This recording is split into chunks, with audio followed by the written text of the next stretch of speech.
Assalamualaikum warahmatullahi wabarakatuh.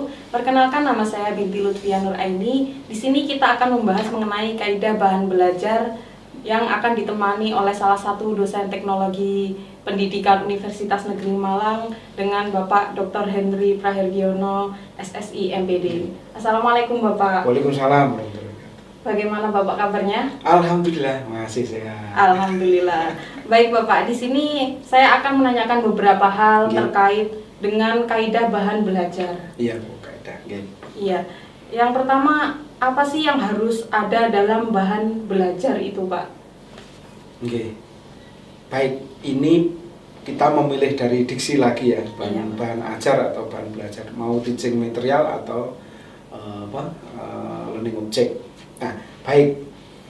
Kalau itu teaching material sama seperti halnya mengajar ya, kebutuhan seorang guru itu pasti ada pesan yang ingin disampaikan, pasti itu. Kalau dalam konstruk saya itu seperti itu, ada pesannya begini. Pesannya pertama itu pasti ya, kalau umumnya saya ada pembukaan lah atau awal gitu ya, kemudian ada inti atau konten yang utama gitu, kemudian penutup. Biasanya seperti itu konstruknya. Ya, pada awal bahan ajar itu pasti akan ditanyakan, apa sih tujuannya? Apa sih maksudnya membuat ini? Apa yang perlu ditambahkan ini? Ini untuk siapa sih? Ya, pertanyaan-pertanyaan itu pasti ada di awal bahan belajar atau bahan ajar. Nah, kalau orang sudah mengetahui itu pasti menyangkut inti ya. Inti itu kan konten ya, sudah konten utuhnya. Konten utuh terserah mau diatur dengan cara apa ya. Mau diatur dengan cara dari mudah ke yang sulit, atau dari khusus ke yang umum, atau mau dibuat dengan cara elaborasi, mau dibuat dengan cara epitomnya dipecah-pecah sehingga muncul mind mappingnya dan sebagainya. Itu adalah ciri khas dari konten. Jadi apa yang akan diberikan tentunya harus disesuaikan ya. Yang terakhir adalah penguatan, kesimpulan atau apa yang di bagian akhir itu. Ini biasanya krusial.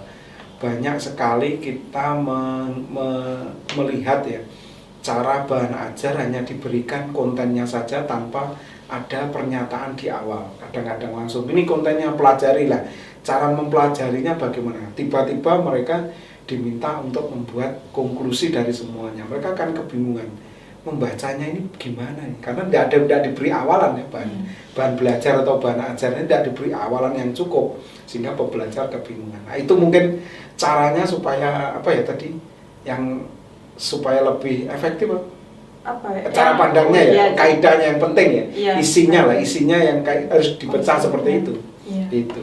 Jadi ada awalan atau pembukaan yang isinya kayak tujuan, kayak latar belakang gitu ya Pak. Ya, yang kedua ada inti atau isi konten, dan yang terakhir penutup untuk penguatan dan kesimpulan. Ya, seperti itu. Cuman bisa lengkap lah kalau gitu ya.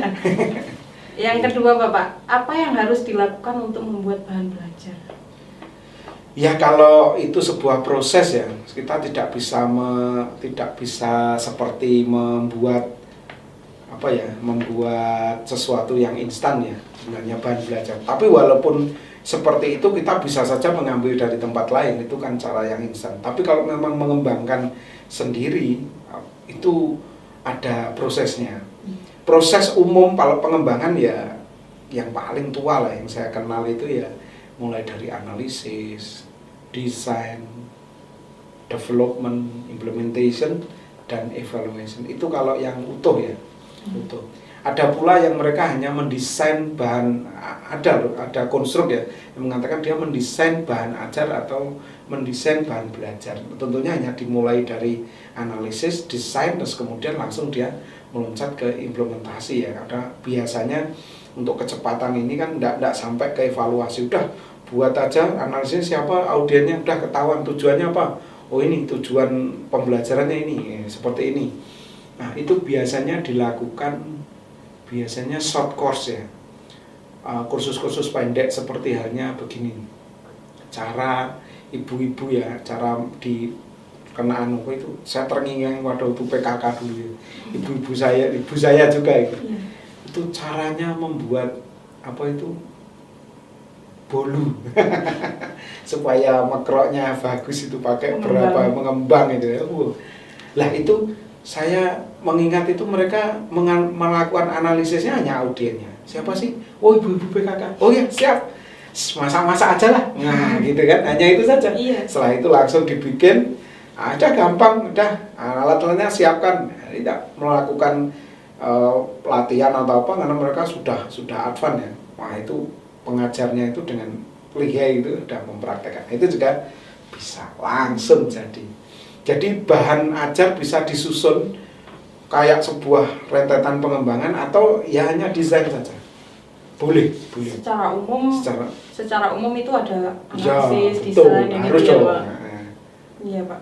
Baik, Pak. Yang selanjutnya, apakah dalam pengembangan bahan ajar dimungkinkan ada perbedaan? Ya, bisa saja karena perbedaan pemikiran dalam konstruk ini perbedaan begini. Kalau kita memikirkan kegiatan pembelajaran yang sifatnya kegiatannya adalah orientasi untuk kebutuhan hanya sesaat, short course itu ya. Maka perbedaannya yang untuk kegiatan ini untuk jangka panjang, pelatihan yang lama, atau ini hanya untuk kegiatan bertemu sesaat saja lah, itu ada perbedaan cara pandangnya. Tapi ini saya berpikirnya bukan cara pandang bukan cara pandang hasilnya loh ya. Ini cara pandang analisisnya. Misalkan kalau saya untuk anak-anak materinya tentang gerhana, sama ya, gerhana. Menceritakan bahan ajar gerhana untuk anak-anak itu berbeda ya dengan orang tua ya. Iya. Kan kalau anak-anak ya cara menyusunnya juga berbeda. Jadi itu terletak di analisisnya itu loh. Cara pandangnya di bagian awal itu. Nah, setelah itu bentuknya apa sih? Kerangkanya dan seterusnya. Jadi kalau saya berpikir dari kerangka kegiatannya, cara pandang yang saya pikirkan, yaitu cara pandang itu bisa saja terjadi apabila pembuat bahan ajar atau bahan belajar itu kembali melakukan analisis, dan itu untuk siapa, dan itu dalam jangka waktu yang bagaimana, kondisinya kayak apa, terus itu untuk digunakan untuk konten apa. Nah itu akhirnya berbeda. Iya. Beda, walaupun sudah saya ulang kembali, walaupun itu sama-sama menceritakan gerhana bulan. Kalau gerhana bulan diceritakan untuk anak-anak di PAUD itu ya biasanya cerita ya agak fiksi lah ya, agak tapi kalau begitu ya dengan cerita-cerita mungkin ya dimakan raksasa gitu ya, Betoro gitu ya dimakan itu gerhana. Tapi kalau anak seperti itu, misalkan anak SMA itu ya tipu-tipu, padahal itu sama keinginan. Memang gerhana itu tujuannya sama, yaitu bahwa gerhana itu adalah utuh, sebenarnya bendanya itu utuh tapi hilang, entah itu karena tertutup atau bagaimana.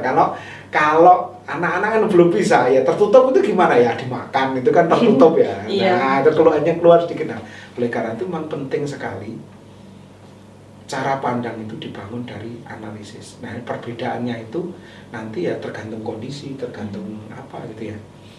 Hingga tidak sama. Jadi kalau sampai ada bahan ajar yang bisa dipakai untuk all ring, untuk semua kalangan, berarti itu analisisnya harus jagoan itu. Harus jagoan karena kondisi yang beda-beda. Misalkan ya, saya ngajar di sini ya, membuat bahan ajar, terus ini saya peruntukkan untuk orang Malaysia, ini untuk orang Indonesia sendiri, ini untuk orang Thailand, kondisi yang berbeda-beda. Kita suruh sama ya, harus analisisnya harus komprehensif ke negara-negara itu, sehingga kita mendapatkan itu. Jadi kuncinya di proses awal itu, Mbak. Bisa, iya, bisa berbeda loh itu. Iya. Bisa berbeda nanti. Nah, tapi kalau mau split ya kayak gitu tadi, Indonesia bahan ajarnya khusus, terus untuk anak internasional khusus lagi ya. Tapi terserah mau yang UDL, Universal Design for Learning, atau yang itu terskop secara lokal. Monggo. Berarti pengembangan bahan ajar itu dimungkinkan berbeda ya Pak ya? Mungkin. Menurut cara pandang, Iya, kerangka, makanya. konteksnya juga, Iya. begitu Pak ya? Nggih. Baik Pak, terima kasih Bapak sudah bersedia Baik, meluangkan baik. waktunya Sami-sami. dan juga membagi ilmunya dengan teman-teman semua. Ya. Saya akhiri sampai di sini. Terima kasih. Wassalamualaikum warahmatullahi wabarakatuh. Waalaikumsalam warahmatullahi wabarakatuh.